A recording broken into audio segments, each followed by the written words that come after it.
Olá.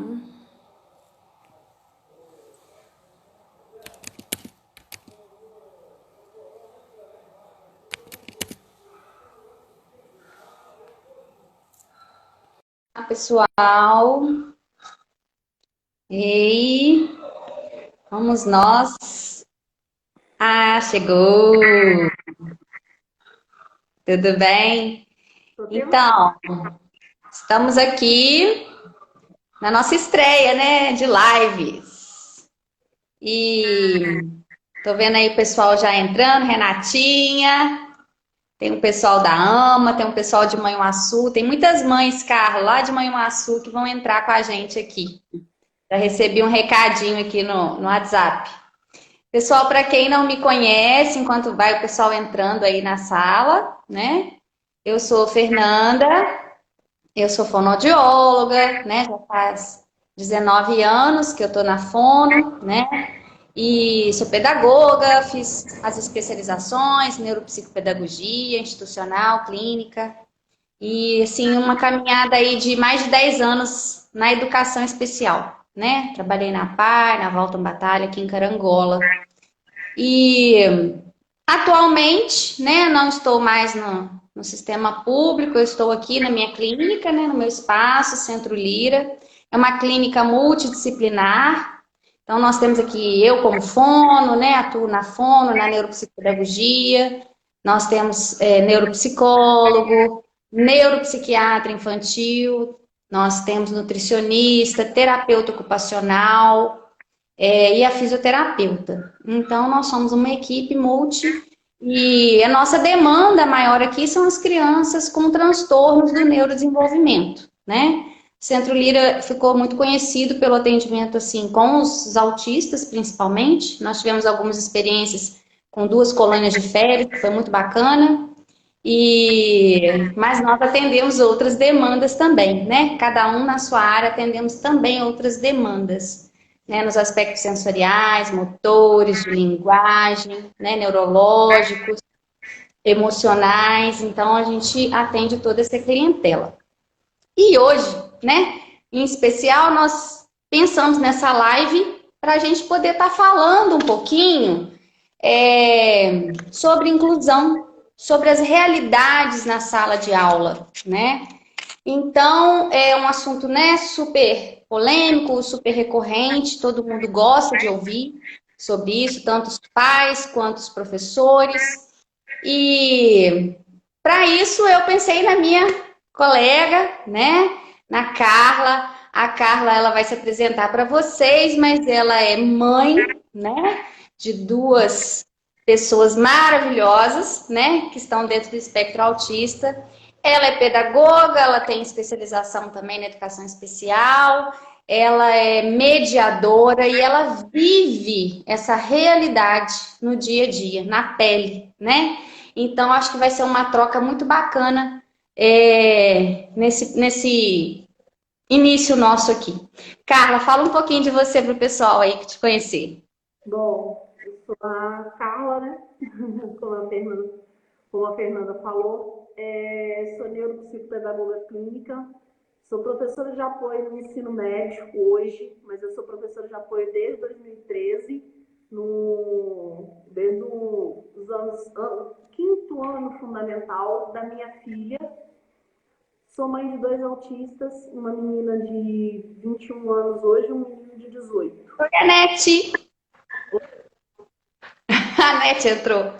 Vou começar a cutucar o pessoal. Carline. Ai, que legal. Ei, Aí. Gal! Não vou deixar a Carla falar, vou ficar cumprimentando o pessoal agora. Pode ir, Carla, vai. Não ouviu? Não apareceu nada? Não ouviu nada? Não, apareceu, pode continuar. Tá bom. É porque você tem que, eu acho que você tem que aceitar a minha solicitação no vídeo aí, que não tá. Tá bom. Bem, sou professora de apoio da minha filha desde 2013, né? Comecei no quinto ano, hoje está no ensino médio. Acabei me especializando na área e comecei a estudar, inclusive, né, para quem acompanhou, porque eu vi que o pai e a mãe também têm que conhecer o que está passando com o filho para poder ajudar o terapeuta e ajudar o professor. Só terapeuta e professor não é mágico. Então, foi assim que eu comecei minha caminhada. Hoje também eu tenho a Central Autismo Materiais Pedagógicos, eu monto material pedagógico para criança especial. E estou aí na luta, né? Correndo, tentando aprender mais um pouquinho, porque a gente nunca está com conhecimento totalmente pronto. Ô, Carla, o pessoal tá reclamando que o seu som tá baixo. O meu som tá saindo direitinho, gente? Tá, deixa eu chegar mais perto. Chega mais perto que aí para poder melhorar. Vamos começar então? Bate-papo aqui, bacana? Ô, Carla, fala um pouco pra gente, assim, pro pessoal que está ouvindo, para as mães que estão ouvindo, os profissionais que estão ouvindo, um pouco sobre a inclusão e essa sua vivência, né? Como que você vive essa inclusão com seus meninos lá na escola? Na verdade, quando eu caí na escola, eu falo que os pais às vezes não têm noção muito do que está acontecendo. Quando eu sentei numa sala de aula ao lado da minha filha e percebi como era difícil, quanta coisa precisava ser feita, aí eu fui entender o que era inclusão. A inclusão, ela não é você tratar a criança como igual. Ela não é igual a todo mundo. Ela precisa de um suporte a mais, ela precisa de uma atenção a mais, ela precisa de uma adaptação, alguma coisa que permita a ela alcançar o mesmo nível dos outros que estão lá.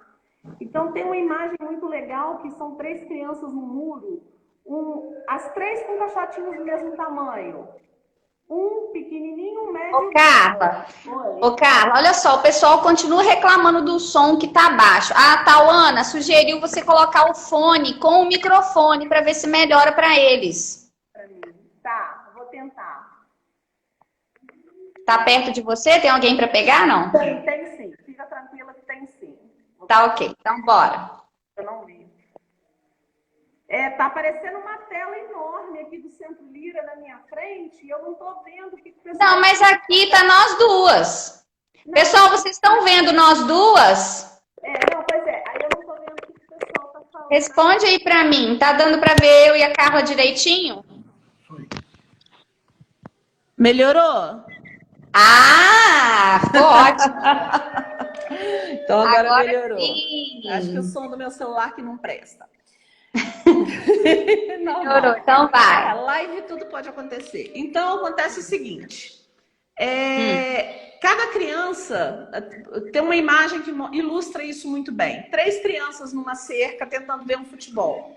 As 3 num caixote do mesmo tamanho. O pequenininho não vê. Ele precisa de um caixotinho a mais para poder acompanhar e participar e ficar no mesmo nível dos outros naquela cerca. Isso é inclusão. Aquele material, aquela forma diferenciada que a gente vai fazer, que a gente vai usar com ele, é para dar esse suportezinho para ele conseguir chegar no mesmo nível dos outros. Isso para mim é inclusão. É você tratar a criança da forma que ela necessita, não é assistencialismo. Você não está dando para ela de graça. Você está dando um suporte para ela poder batalhar e conseguir atingir os níveis necessários. Muito bem! Ô, Carla, e nessa perspectiva da educação inclusiva, coloca um pouco para a gente quais seriam esses objetivos, né, da educação especial. Vamos falar um pouco disso. Pois é, os objetivos da educação especial, primeiro, tem que entender a situação que envolve o estudante. O que essa criança precisa? Escutar seus desejos, identificar as características físicas, psicomotoras, o que ele vai precisar de suporte, de material, observar a dinâmica da criança no ambiente escolar, reconhecer o contexto social dela e ver quais são essas necessidades. Escolher a alternativa viável para trabalhar. O que essa criança vai precisar? Vai precisar de um material diferenciado, vai precisar de uma tecnologia assistiva, vai precisar de um currículo adaptado, que a gente vai explicar isso aí, né, no decorrer da conversa. Então, comunicação alternativa. Comunicação alternativa. Crianças não verbais ou aumentativa para aqueles que falam mais, né? Isso. E assim, eu falo muito que por exemplo, a gente que lida mais com autista, né? A gente sabe que não é um método só que a gente usa. A gente às vezes pega um pouquinho de cada um. Então é bom conhecer. O conhecimento do professor de apoio, ele é fundamental. Não adianta só se jogar na sala e achar que vai dar conta sem ter o teórico. O teórico é muito importante para você entender a necessidade do seu aluno e ver o que ele vai precisar. Às vezes a criança precisa de um pouquinho de TEACH, um pouquinho de PECS, mas tem aquela questão sensorial, vai precisar de um floor time. Então, tem que conhecer a base do trabalho com autismo. Quanto mais capacitado, né, com menos tensão a gente trabalha, porque a gente sabe que na inclusão a gente vai demandar muitos esforços, né? A criança exige do profissional muitos esforços, muitos apoios, né? E assim, a gente saber também que não adianta também eu ter milhares de cursos e ter um conhecimento imenso se eu achar que vai ter receita de bolo quando chegar uma criança para mim. Não tem. Porque não tem receita de bolo, né? E nenhum autista é igual ao outro, né, Fernanda? Isso a gente sabe bem. Isso é nem ser humano, né? Uai, assim, eu tenho 2 autistas dentro de casa, um é completamente diferente do outro. Hipoativo, hiperativo, verbal e não verbal. Eu tenho tudo, eu tenho essa misturebazinha do autismo toda dentro de casa. Eu sei bem por isso, né, colocando assim para o pessoal que tem pouco conhecimento do assunto, por isso que chama espectro, por isso que chama TEA, né? Transtorno Exatamente. autista, porque o espectro ele é muito amplo e as crianças vão ter, né, diferentes características, diferenças individuais, e são essas diferenças, são esses detalhes que esse professor ele precisa conhecer, ele precisa avaliar o seu aluno, ele precisa conhecer essa pessoa para que ele possa traçar, né, estratégias e essa inclusão tenha sucesso. Até por isso que eu falei, escutar seus desejos, conhecer o seu aluno. O Márcio, por exemplo, ele é não verbal. Ele quer dizer, agora ele né, não é mais, não tá. Até 10 anos era não verbal. Então ele ia para a escola no primeiro dia de aula, pegava um professor de apoio novo, um professor regente novo, eles não sabiam nada do Márcio, ele não sabia o que falar, ele não falava. Então eu criei um álbumzinho para ele, onde ele estava ali, meu nome é Márcio, meu pai e minha mãe são fulano, fulano, minha casa é essa, minha avó, minha tia. Parece uma coisa tão simples, tão boba, mas olha como amplia o diálogo e a intimidade entre a criança e o novo professor no primeiro dia de aula. Ele pode contar sobre ele. O pessoal está escutando a Isis aí atrás. A Isis e o Márcio. Eles estão na bagunça lá. Em tempos de pandemia, eu prendi meus cachorros para não fazer barulho aqui. Olha, eu acho que seus doguinhos estão mais obedientes, porque eu pedi aqui e ninguém está me escutando. Ô, Carla, vamos pensar assim, diante da inclusão, quais são as dificuldades iniciais assim que a gente se depara, que o mediador se depara quando chega uma criança, quando ele vai começar a trabalhar dentro desse contexto escolar? Não só o mediador, porque o mediador ele ainda vai sabendo que ele vai pegar uma criança especial. Mas já acontece muitas vezes um professor regente, principalmente acontece muito no 6º ou 9º ano, chegar, pegar a aula e não saber que tem um aluno especial dentro de sala. Isso acontece muito. Eles não são avisados na hora, às vezes, de uma divulgação. E aí, o que acontece? Toda a equipe da escola, eles não sabem como lidar com a criança, eles não sabem como reagir, como agir com as reações abruptas dessa criança, eles não sabem como avaliar, eles não sabem como trabalhar e às vezes não sabem nem como se dirigir à criança. Eles têm medo até de falar com a criança. E lidar com o professor de apoio dentro da sala de aula, né? Então, o professor, de repente, ele se sente vigiado ali dentro. E não pode. Eu falo que é uma estrada de mão dupla. O meu trabalho como professora de apoio sempre foi desse jeito, estrada de mão dupla. Eu trabalhava junto com a regente. Agora você imagina uma situação... Estão vendo o pessoal? cumprimentando. Imagina o pessoal que recebeu a Isis, que foi a primeira autista com professor de apoio divino. A Isis e o Márcio foram os primeiros. E ela ainda chegou com a mãe dela como professora de apoio. Nossa. Olha a situação.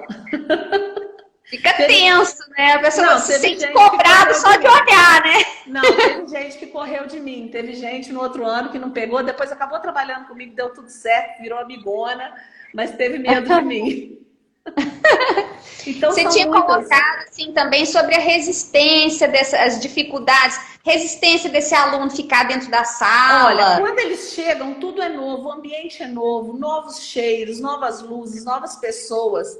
Então, eles têm resistência à rotina, resistência às regras da escola, resistência a ficar dentro da sala de aula, eles não querem ficar o tempo todo. Eu creio que eu nunca trabalhei diretamente em escola regular, mas o tempo de escola deve ser muito extenso para eles, porque a resistência cognitiva deles é pequena, né? Então, aguentar todo esse tempo de grade, de currículo, para eles deve ser muito difícil. E o tempo de atenção compartilhada deles, você sabe que é curto. Alguns têm 5 minutos, conseguem manter 5 minutos. Alguns conseguem 20. Então, assim, quando a gente chega como professor de apoio, até está acontecendo muito com as novas, chegam com o aluno não aguenta ficar 10 minutos, aí precisa ir lá fora, 5 minutos, tomar um ar, descansar, voltar. Então, esse ajuste, às vezes, fica muito difícil. Por isso que a gente sempre orienta, desculpa eu estar mas é para a gente ir colocando. É a necessidade que a gente tem de fazer rotina, uma rotina estruturada, uma rotina previsível, porque isso é o que vai fazer com que esse aluno, né, amenize os comportamentos inadequados deles, né? Exatamente. A rotina ajuda. Visual, para que eles entendam realmente o que você quer, o que vai acontecer antes ou depois daquela aula. Né? Então, a rotina é fundamental.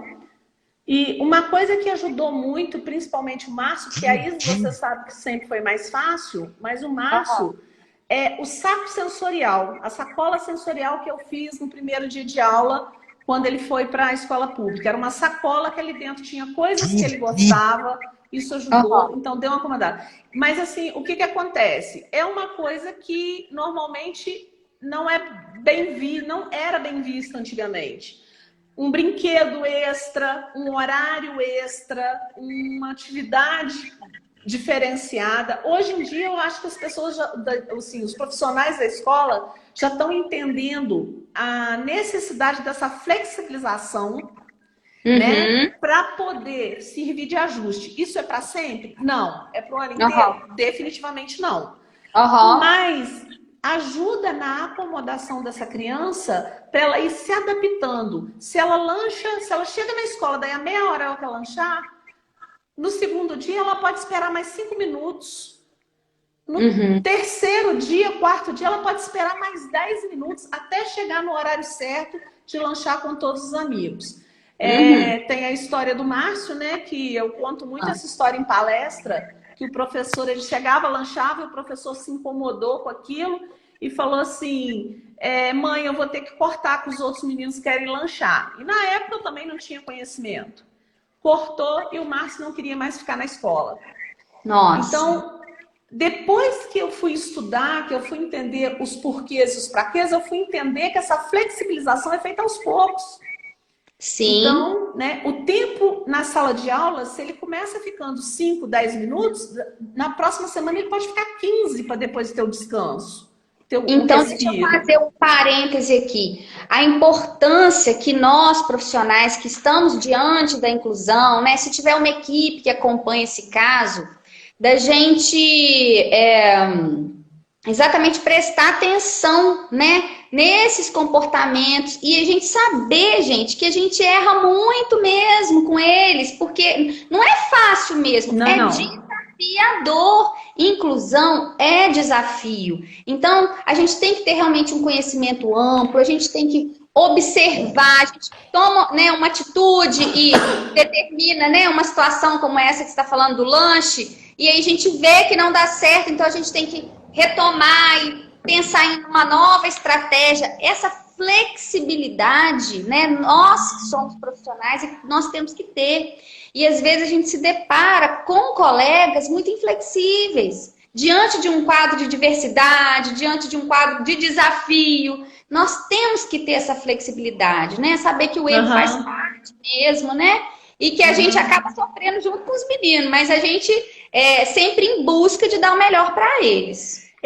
Até inclusive essa história do Márcio, quando ele, aí assim, ele não queria mais ficar na escola, chorava e agarrava em mim. Um dia o professor perguntou: mãe, posso segurar? Eu, na minha total ignorância naquela época, pode.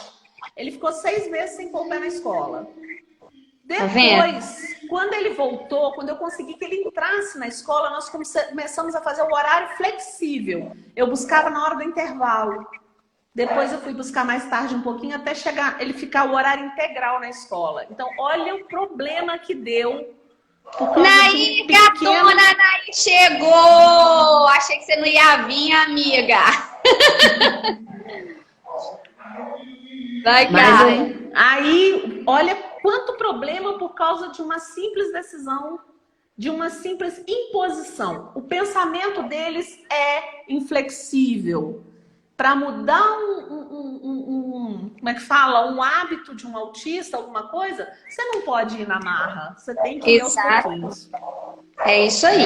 Então, exatamente nesse contexto de fala que nós estamos aqui, coloca um pouquinho pra gente exatamente desse impacto, dessas dificuldades nos professores, nos profissionais gerais da escola. Como é que impactua essas dificuldades, esses desafios da inclusão dos meninos na sua visão? Coloca pra gente. Eu acho que o que falta não é a conscientização. É um trabalho mesmo com eles. Mostrar, olha, nós temos deficientes visuais, deficientes auditivos, nós temos autistas, nós temos como que funciona, o que você pode, como que você pode lidar com eles, como que você, né, principalmente o autista que é tão diferente, né, tão cheio de manias. Então muitos profissionais não sabem nem como se dirigir, não sabem nem como falar com a criança, nem como se aproximar. E a criança, ela não pode ficar só na mão do professor de apoio, só do regente. Primeiro, o professor de apoio não é dono da criança. Ela vai ter que conviver com todos os funcionários da escola. Vai ter dia que aquele professor não vai aparecer na aula, né?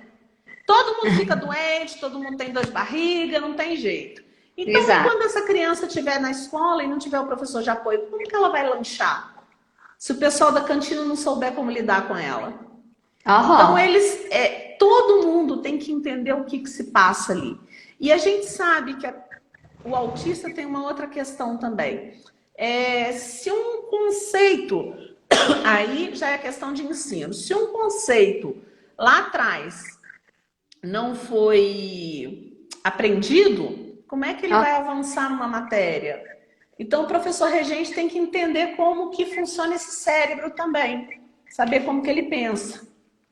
Exatamente. Então, assim, os regentes, eu vivi uma experiência que eu ainda estava na Valton Batalha, quando nós organizamos um projeto junto com a superintendência, exatamente de capacitação para os ASBs, os auxiliares de serviços gerais. Porque eles é que levavam os meninos ao banheiro, eles que levam os meninos para tomar um banho. Então, assim, nós temos tipo um mini curso, né, com informações bem básicas e essenciais, com a linguagem para eles, mas para que eles pudessem ter essa formação mínima, né, para estar lidando no dia a dia com os meninos, né? A superintendência aqui também já ofertou muitos cursos para diretores, para supervisores. Então, nós estamos nessa caminhada aí mesmo de ajudar, né, todos os profissionais nessa formação para minimizar esses impactos. Né? E assim, é interessante também a conscientização da turminha. Nossa, como isso é importante. Nossa, e vocês fizeram um trabalho muito legal no Pedro Paulo, assim, quando teve Teve umas feiras, como é que foi? Todo Fizeram ano no umas Pedro feiras Paulo. para falar do surdo, do autista? Todo ano no Pedro Paulo Neto, né, que é uma escola assim altamente inclusiva, que eu acho que ela é referência na região eu acho que não sei se são 11 ou 12 autistas hoje dentro do Pedro Paulo Neto, fora as outras questões. Faz um trabalho Mas muito legal. nós fizemos, a gente faz em setembro sempre a semana da educação especial. E fizemos uma oficina que foi incrível. Foi uma semana de oficina com todas as turmas da escola. Então, com uma palestrinha de 40, 50 minutos para cada turma. Eu sei que teve dia que eu dei 24 palestras. 24 palestras. Eu fiquei quase louca. Foi muito bacana esse trabalho de conscientizar a escola toda, né? Então, aí você vai ver que realmente é sucesso essa inclusão, né? Por mais dificuldades que a gente se depare, mas a gente vê sucesso sim, né? Porque a criança desenvolve um trabalho legal. E até o entender que o amiguinho, ele vai chamar o amiguinho para brincar uma, duas vezes, às vezes o amiguinho não vai responder, mas o amiguinho quer a companhia. Então isso foi muito importante. Eu lembro que na época isso foi muito importante. A NET está participando aqui, colocando que realmente essa formação tem que ser para todos os segmentos e funcionários da escola. Isso aí, gente, pode colocar perguntas aqui que a gente... até melhor, né, Carla, a gente responder em tempo real do que deixar para o final, que a gente acaba se perdendo. Né? Então, eu não estou conseguindo ver pergunta de ninguém, porque tem uma tela escrito Sena Lira na minha frente aqui. Olha, é a primeira vez, depois a gente vai aprendendo mais sobre lives. Aqui uma tela escrito Santo Lira. Eu tô vendo, pessoal, esse aqui foi eu que chamei, não sei também, mano. Nós vamos aprender, amiga.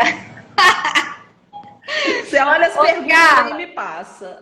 Olha só, vamos tentar colocar um pouco para eles, né, para quem está ouvindo a gente agora, um pouco quais são essas práticas pedagógicas de apoio. Eu acho que todo mundo adora ouvir sobre a prática, né? Pedagógica de apoio. São as práticas, então fica todo mundo querendo a receitinha. Não adianta, que eu sei que o povo quer receita.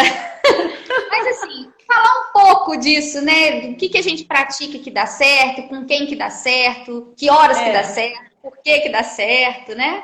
Eu acho que assim, as práticas pedagógicas vêm a partir do momento que você entende como que o aluno aprende, né? A gente até falou sobre isso.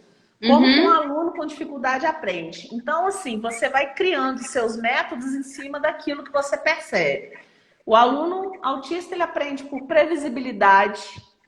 Se você tiver, por exemplo, tudo que você puder antecipar, preparar, né? Dizer para ele, você vai estudar isso, nós vamos fazer isso, agenda, como é que fala, gente? Material adaptado, ajuda. Organização sensorial é a parte mais difícil, principalmente numa escola pública. O uso das TICs, tecnologias de informação e comunicação, eles são vidrados e é umas baita ferramenta que se souber usar, com certeza. Dentro de uma rotina estruturada, funciona e funciona muito bem. Eu fiz para a Isis, eu descobri, a Isis já estava assim, no 8º ano, eu percebi que a Isis não sabia pedir para beber água. Então ela só chegava no professor, falava posso e saía. Eu fiz 3 cartõezinhos para ela. Posso beber água, posso ir ao banheiro e posso sair 5 minutos, porque ela sabia que quando ela não estava aguentando, ela podia sair 5 minutos. Então esses 3 cartõezinhos, olha, não são 3, mas ajudaram bastante, que eu percebi que ela não tinha essa comunicação. Então esse material realmente ajuda, né? Voltando, organização sensorial é a coisa mais difícil na escola, principalmente escola pública, que é sala lotada, mas os 5 minutos ajudam. E assim, se ele estiver desorganizado sensorialmente, o professor de apoio ele tem que entender essa necessidade. Aprende por orientações visuais. Então, o professor de apoio vai levar imagens. O tablet ajuda demais. Se não tiver o tablet, o celular, o professor regente vai explicando matéria, você vai puxando fotos, vai puxando vídeos, eu tenho aplicativos, tenho o Microcosmo, que eu uso muito, que é de células, mostra células, mostra molécula de água, mostra átomo, em 3D se movimentando, enquanto o professor está falando, eu estou mostrando. Uso muito o YouTube na sala de aula, porque o professor estava falando sobre ilhas vulcânicas. E aí, como explicar isso para Isis, né? O pensamento do autista, às vezes, ele não tem essa imaginação, ele precisa ver. Então, eu achei vídeo da formação de ilhas vulcânicas, o vulcão em erupção, e a lava descendo e molhando na água do mar e secando, né? Petrificando. E aí, vou mostrando isso durante o tempo que o professor está falando e vou buscando. Orientações visuais.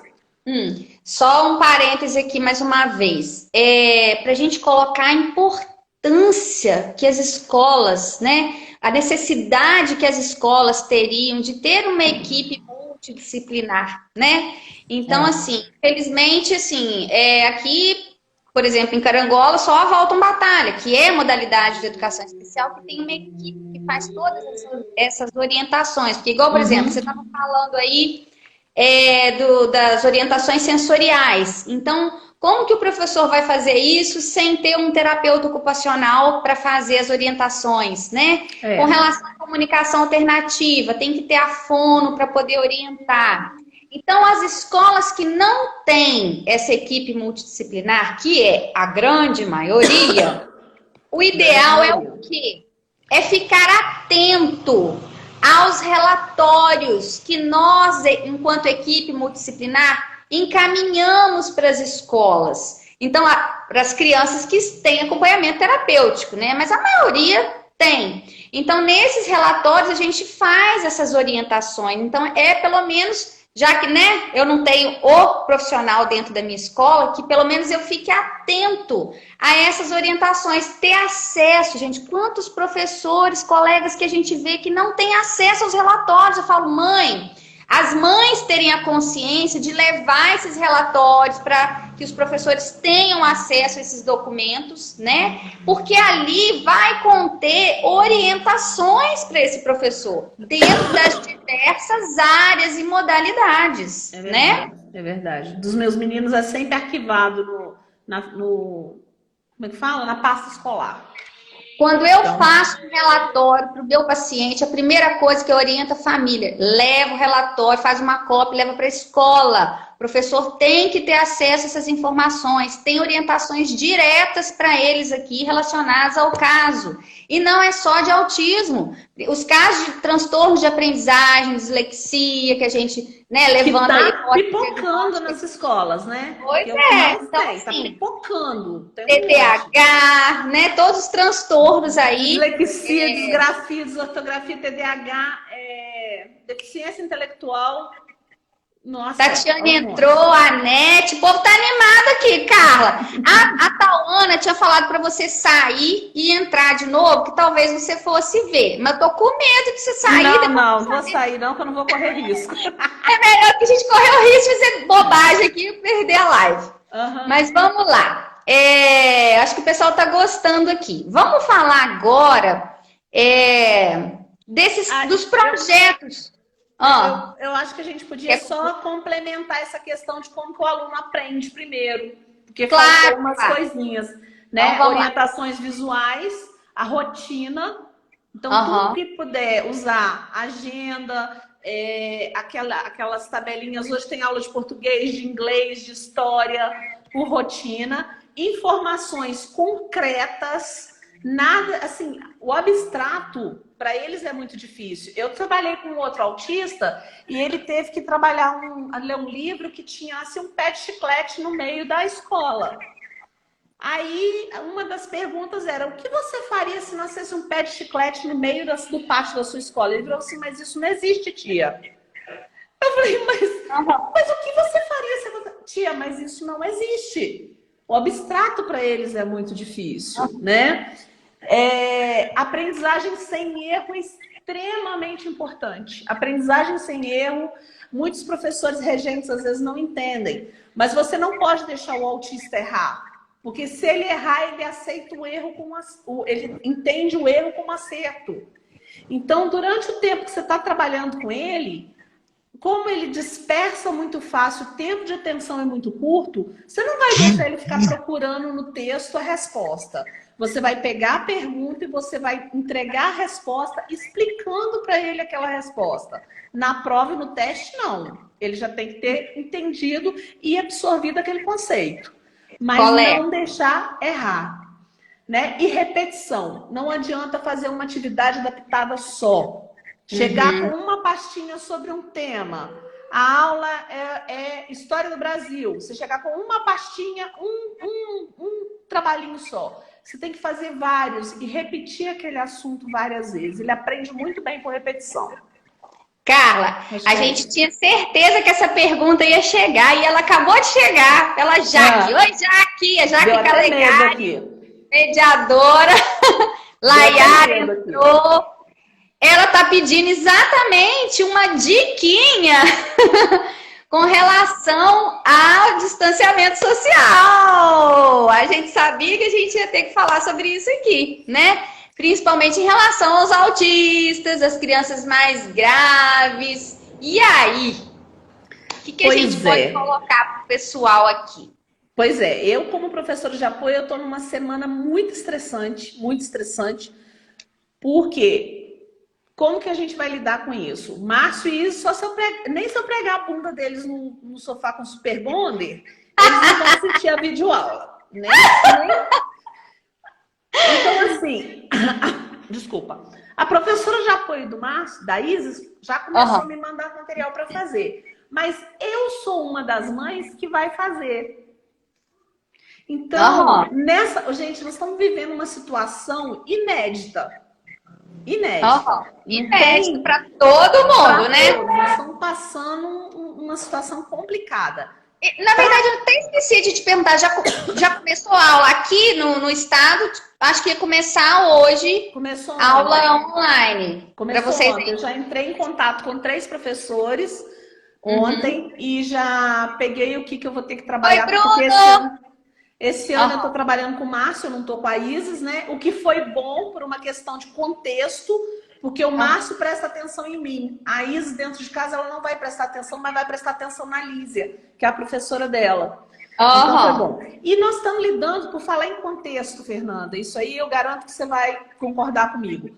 Para eles é muito difícil, porque em casa não é para estudar, não. Não pode estudar aí na escola.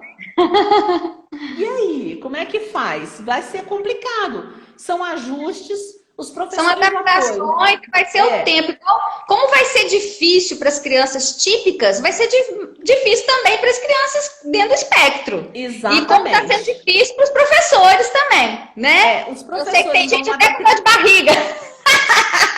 Nós aqui, ó, estamos aqui estreando, fazendo uma live, né? Então, todo mundo se reinventando, de alguma forma, né? Os professores vão ter que montar esse material adaptado da melhor forma possível e contar com o suporte dos pais. Sim. Vídeo chamada, porque... Áudio, eu mesmo, assim, tem algumas mães que estão me encaminhando os áudios dos professores para eu poder ajudar, né? Quando é meu paciente. Então, assim, eles estão tentando a todo custo, né? Usando as tecnologias para poder auxiliar, por exemplo. Tem crianças que começaram o ano apresentando, por exemplo, dificuldades lá de aprendizagem que não estão no nível da turma. Aí estão chegando as atividades da turma. E aí eu falo, gente, como que essa criança vai aprender isso se ele ainda não sabe nem as letrinhas? Não pode, tem que adaptar para a criança. Exatamente. Então, até nesse ponto também, os professores estão tendo que ficar atentos aos casos, né, dessa diversidade toda, de como reavaliar a distância também, para poder mandar atividades adaptadas à distância, né? Não só para os autistas, mas para os transtornos demais, né? Os demais transtornos, né? Tem que ter, é uma época muito difícil e todos vão ter que ser muito cuidadosos para não causar um estrago no desenvolvimento pedagógico dessas crianças. Um estrago grande, que a gente sabe que pode acontecer. A gente sabe que as crianças autistas, assim, com espectro mais leve, né? Leve, moderado, às vezes vão dar conta de assistir uma videoaula, né? De sentar na frente do computador e talvez vão até curtir isso, vão gostar bastante. Aham. Por exemplo, as crianças pequenas, eu acho que vai ser muito complicado, né? Teria que ser só enviar a atividade mesmo, As grandes, que os para eles meus, fazerem. os grandes também vão ter dificuldade. Pois é, e as crianças mais graves, assim, com dificuldade de linguagem, de cognição, né? Vai ser mais complicado por vídeo. Mas, A enfim. Isis, a Isis, no dia que a professora de apoio mandou um vídeo para ela que ela ia estudar em casa, ela veio correndo do quarto gritando: eu não quero estudar em casa! Vai ter que aprender. Todo mundo tá tendo que aprender. Você quer? É difícil. A Eliane tá falando aqui, acho que o Davi não dá conta de videoaula. Imagina Não. o Davi, né, Eliane? Olha, o Márcio não me complicado. deixava, abrir a mochila dele dentro de casa. Porque o Aham. lugar de abrir a mochila é na escola, você sabe dessa história. Então, Aham. imagina, assistir aula em casa. Eles vão passar apertos, os professores também. Então, a gente vai se adequando a cada caso, eu penso, né? Infelizmente, eu acho, Fernanda, que infelizmente eu e você não temos essa resposta mastigadinha para todo mundo. Isso aí vai ser uma vivência nova de todas nós. Cada um vai ter que analisar a sua situação, o seu aluno, o que ele dá conta. Ficou pouco tempo com ele, muitos nem conhecem muito bem. Vão ter que ir ajustando e fazer esse serviço aí da melhor forma que a gente puder. É isso aí. A Wanda tá aqui, ela conversando com a Naís. Tem que ver, tá tendo bate-papo mesmo na nossa live aqui. Tô curtindo, hein? Ô, Carla, fala pra gente um pouquinho. Você já colocou, né, como que esse aluno com dificuldade aprende, né? Uhum. Eu acho que a gente pode falar agora de material adaptado. Podemos. Né? Vamos falar um pouco agora de material adaptado. Pois é. Acho até que você pode falar da sua experiência, né? Que você é super habilidosa para confeccionar, né? A importância dos cursos de capacitação para oficinas de confecção de material. Quando Exatamente. eu penso no material adaptado, ele não é tirado de trás da orelha, gente. Ele tem um objetivo, um conteúdo, um esquema, toda uma proposta. Então, é isso que eu ensino muito quando eu, né, dou as minhas aulas práticas. Para que o professor ele se valoriza quando ele coloca, ele cria um material, né? E ele coloca ali todos os objetivos daquele material, o que eu quero atingir, que conteúdo que eu estou trabalhando, né? Então, a importância de valorizar essa trabalheira toda, porque dá trabalho montar material adaptado. Dá trabalho, gasta dinheiro. Porque gasta dinheiro. Isso. O material adaptado ele tem que ter um objetivo. Uhum. Com certeza. Então, eu faço muito assim. Eu chego no professor regente e pergunto: o que você gostaria que ele aprendesse dessa matéria? Vamos enxugar isso aí. Porque é uma matéria, você imagina segundo grau. Você chega no segundo grau com um autista. A matéria é extensa. Eles não dão conta. Então eu falo, vamos enxugar. Quais são os tópicos? Tópicos ajudam muito. Eu não sei se você lembra, Fernanda, quando a gente estava fazendo a neuropsicopedagogia. Eu vou deixar a live salva, gente. Pode ficar tranquilo, tá? Eu não sei se você lembra quando a gente estava fazendo a neuropsicopedagogia clínica, que teve uma aula que a gente teve das melhores formas de se ensinar. E o top, a número 1 era tópicos. Tópicos. Eu sempre peguei aquilo para mim. Então, os tópicos, pega a matéria, enxuga, tira tópicos e vê o que você pode passar para aquela criança. Exato. Com o suporte do professor regente. O trabalho não é sozinho. O professor de apoio também não pode tirar lá de trás da orelha. Tá falando sobre sistema solar? Vamos colorir um sol. Não, vamos conversar. Vai colorir um sol lá nos anos iniciais. Aí, quando vai chegando depois, você já tem que procurar, junto com o professor regente, o que você vai trabalhar com aquela criança. Quais são os pontos importantes.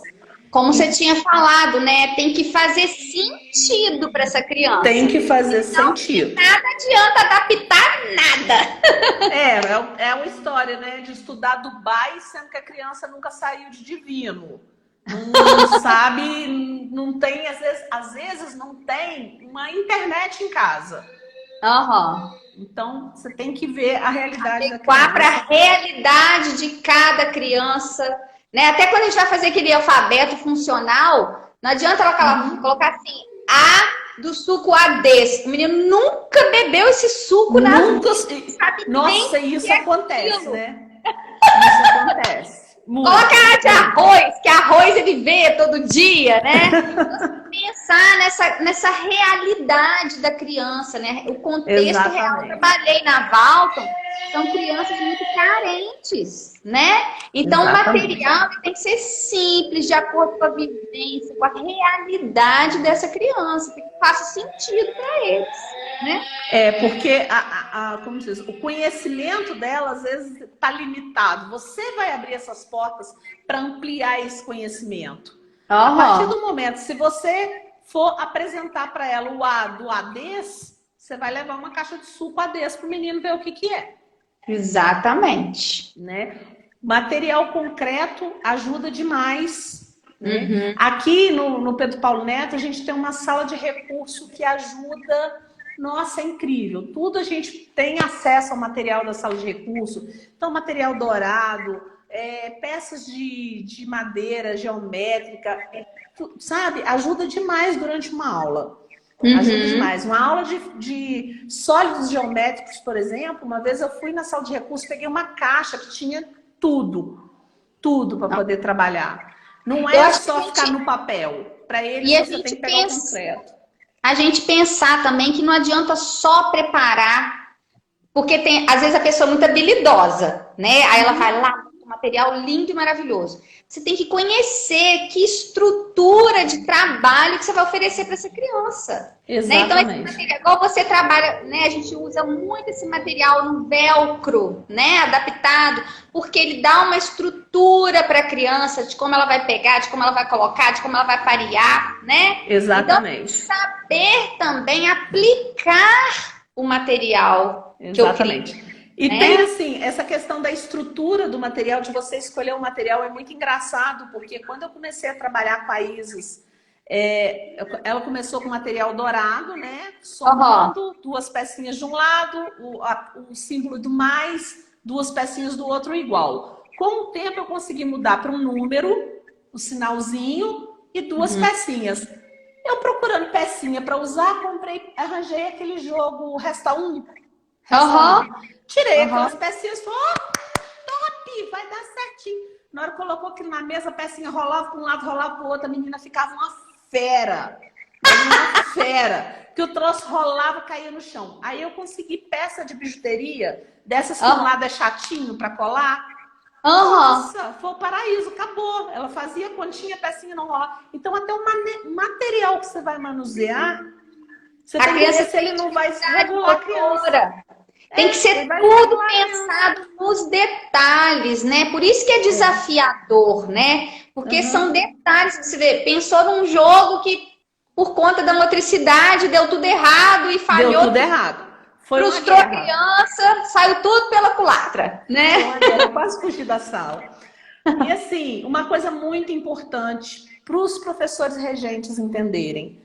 O que você puder antecipar para o professor de apoio, por favor, faça isso. Semana que vem eu vou dar uma aula sobre solo. Sabe? A gente vai preparada, a gente vai saber o que a gente vai levar, porque senão a gente vai chegar lá sem material e vai ficar boiando enquanto você está dando aula pro resto da turma. Pois não então. Pode.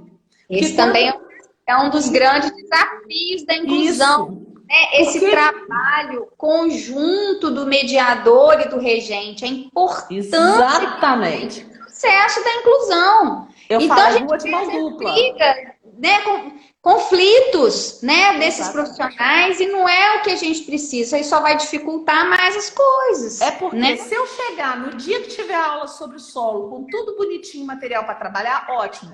Se tiver aula sobre o solo, eu não tiver um material, eu for passar essa aula para ela depois, o resultado não é o mesmo.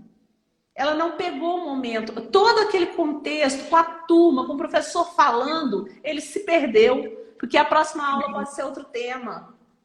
Exatamente. Isso assim é como muito importante. Eu também já ouvi situações, a gente que está aí, né, esses anos todos nessa caminhada aí, de mediador que às vezes passa na frente também. Passa na frente do regente e acaba montando ele por si próprio uma proposta e elabora e faz, e aí o regente se vira. descobre e roda a baiana. O regente vem, uai, mas como assim, né? Se o contexto da aula é outro. Então, a gente percebe esses muitos conflitos, a importância de trabalhar em conjunto. Eu fiz vários projetos muito interessantes junto com o regente. 2 deles estão no YouTube. Isis Poubel. São 2 só que eu coloquei lá, tá? Isis Poubel, Poubel. O projeto do Minotauro, que era um trabalho com a turma sobre política grega. E a Isis política lá, ó, tá nem aí.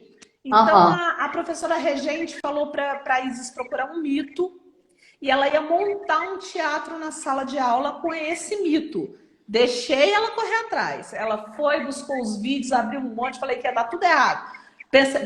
Falei não, eu pensei assim, nossa, o que vai dar isso? Eu ajudei com o figurino e ela conseguiu dominar a sala de aula. Ela conseguiu dominar a turma e nesse trabalho. É muito interessante. E o legal é porque um é de ecossistema e o outro do Minotauro. O de ecossistema foi o primeiro, que ela foi direcionada o tempo todo. O tempo todo eu falando, mas e aí? Como é que foi? E a cadeia alimentar? No outro, que já foi no final do ano, ela está dominando como que mudou.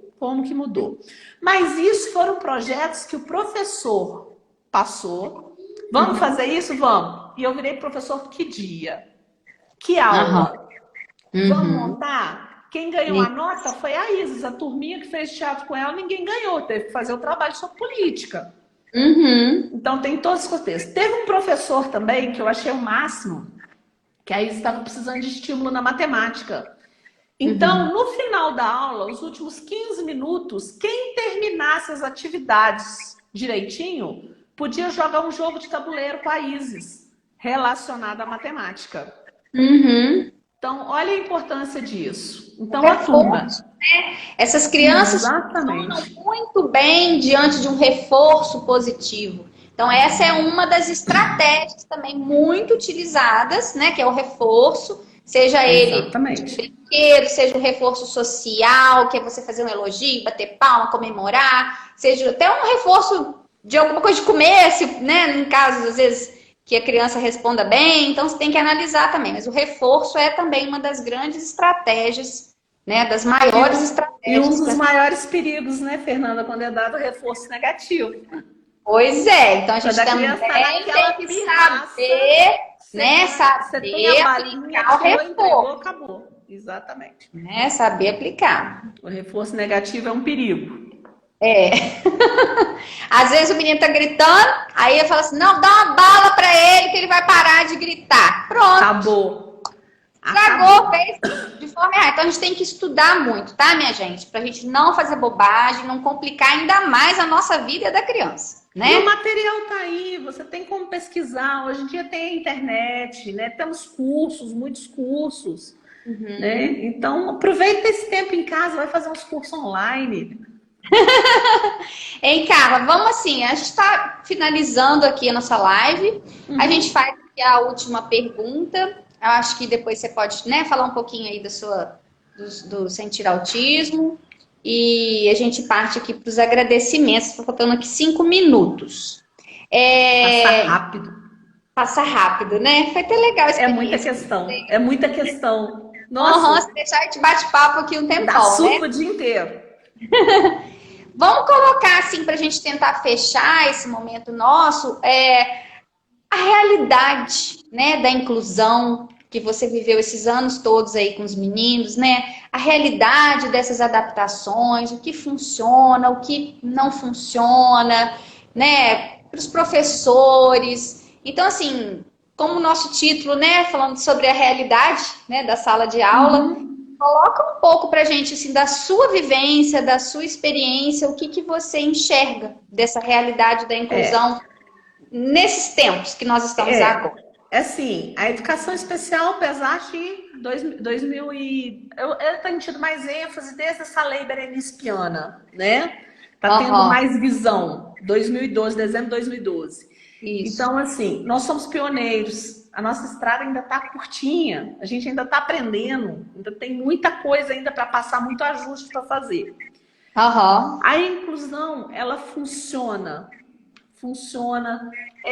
e tudo quanto é lugar tem trabalho bom, tem trabalho ruim. Tem professor que ajuda, tem professor que não ajuda. Tem crianças que se adaptam ao aluno especial e vão fazer a diferença na vida dele. Tem aqueles que não.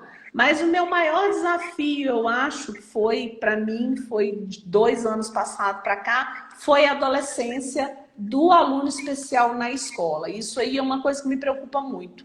Porque quando chega na adolescência, acontece a exclusão natural.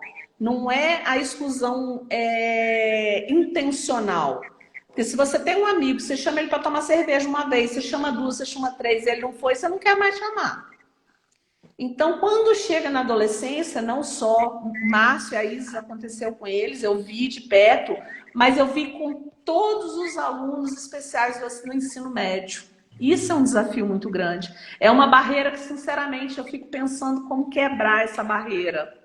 Pois é, eu assim, o que eu colocaria, né, de pontuação em relação a isso é a importância da gente, quando pega uma criança lá pequenininha, né, de 0 a 6 anos, o que essa mãe, esse pai quer? Quero que o meu filho fale, né, porque a criança chega com um monte de transtorno sensorial, com um atraso de fala imenso, né, com comportamentos inadequados, então a gente precisa adequar isso nessa primeira infância, acompanhar. E aí depois essa criança vai iniciar a fase de alfabetização, de escolaridade mesmo, né? E aí essa família e esses professores e nós terapeutas, todo mundo quer que a criança aprenda a ler, escrever, né? Adquirir conteúdo, enfim. E aí vem o ensino médio, né? Nós já estamos aí com os meninos lá no ensino médio. E aí, será que, né, nós conseguimos desenvolver um trabalho de... O que é autista na vida adulta? O que ele precisa? O máximo de autonomia e de independência, né? Exatamente. Ele precisa para ter qualidade de vida, né? Ele precisa de autonomia e independência, ele precisa de habilidades sociais. Então ele tem que aprender a sair, aprender, porque o que não se ensina para uma criança típica, né? É isso que é adaptação curricular. Você inserir nessa grade curricular dos meninos com transtornos ou com espectro, com qualquer deficiência ou síndrome, você inserir ali no currículo deles atividades que você não ensinaria para os outros, porque os outros aprendem por observação, eles não. Então, por exemplo, aprender a sair, se portar e sentar no restaurante, numa pizzaria e tomar um refrigerante, um sorvete com os colegas, é uma habilidade social que precisa ser treinada. Porque senão você vai acabar passando por essa situação aí, e isso é o quê? É perda de qualidade de vida para eles, né?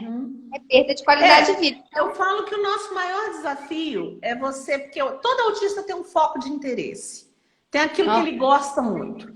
É você transformar o enfoque de interesse do autista também numa vida produtiva.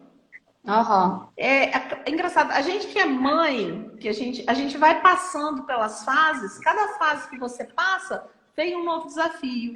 Eu já estou entrando na fase adulta. A Isa já está saindo do 3º ano que vem a gente não sabe o que faz.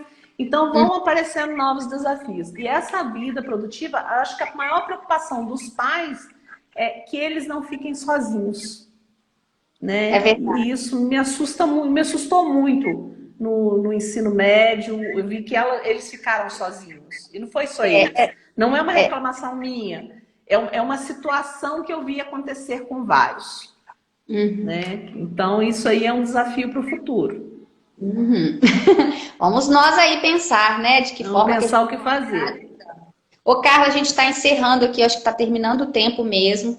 Eu queria só, antes de você falar rapidinho da Sentir Autismo, agradecer, né, a Unifagoc pelo convite, para a gente poder estar aqui hoje, né? Eu sou professora da pós-graduação do curso de transtorno do espectro autista, né, da Fagoc. Então, assim, Legal. falta 25 segundos. Fala da Sentir Autismo. Beijo, gente.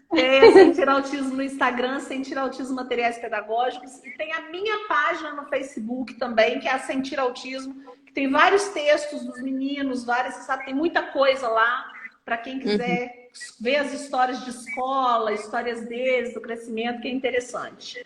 E o site do Centro Lira, www